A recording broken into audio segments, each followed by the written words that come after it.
There were so many of them. They said they would kill us both. The king drew her into his arms.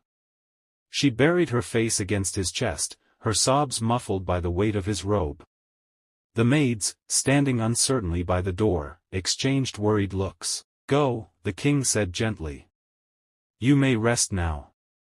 "Thank you." When they were alone, the room fell silent again except for Amma's uneven breathing and the distant sound of wind against the shutters. "It's only a dream," he murmured again, stroking her hair. "It can't harm you."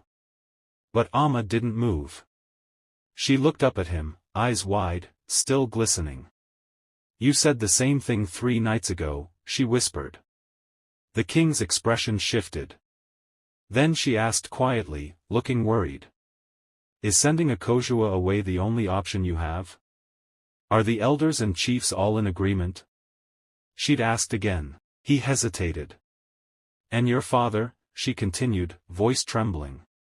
"Does he know you're banishing your own brother?" For a long moment, the king said nothing. The torch outside their window crackled, throwing a restless light across his face, a face torn between duty and dread.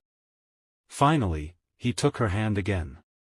"What's done is done," he said, though his voice was softer than his words. "Akosua's path was chosen the moment he raised his hand against me, and against the crown."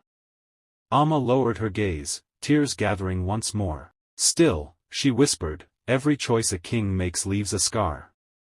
Are you ready for what could happen next?" The king didn't answer.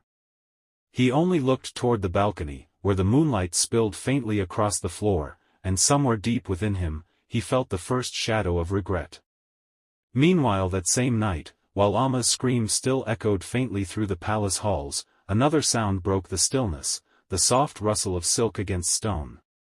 The Queen Mother moved swiftly down the corridor, her crimson wrapper trailing behind her like spilled fire. In her hand, she held a small brass lamp, its flame trembling with every step she took.